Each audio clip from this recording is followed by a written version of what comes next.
Une vue générale du siège du groupe pharmaceutique Merck, à Lansdale, aux États-Unis, en 2002, Tom Mielek AFP. Le laboratoire américain MSD Merck et le comité interministériel chargé de fixer les prix des médicaments remboursés par la sécurité sociale ont trouvé un accord sur celui d'un anticancéreux innovant, le Keytruda, révèle le quotidien Les Échos dans édition de lundi.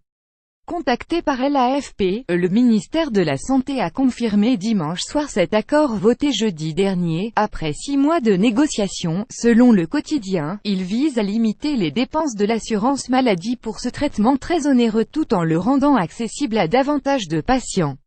Keytruda était déjà disponible pour les patients français depuis août 2014, mais de façon dérogatoire, donc pour un nombre d'indications limité, comme le mélanome, le cancer du poumon ou du rein. Il sera désormais également indiqué pour le carcinome bronchique, selon le ministère.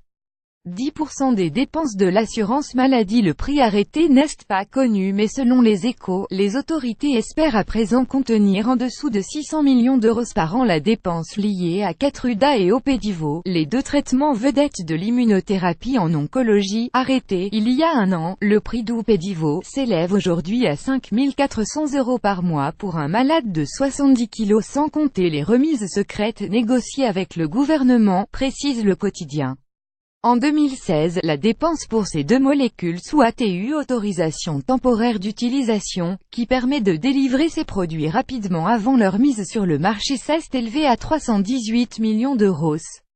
Mais elle ne cesse de grimper, les thérapies ciblant des populations de plus en plus larges sans que leur prix unitaire ne baisse, explique le quotidien. La diffusion d'innovations thérapeutiques, coûteuses sans rationnement, est l'un des principaux défis auxquels est confrontée l'assurance maladie. Sous le gouvernement précédent, des négociations avaient permis de faire baisser fortement les prix de traitements innovants contre l'hépatite C, rendus accessibles à tous les malades. En 2015, le coût global de la prise en charge des traitements anticancéreux a représenté 10% des dépenses de l'assurance maladie contre 6,6% en 2007, selon la Ligue contre le cancer.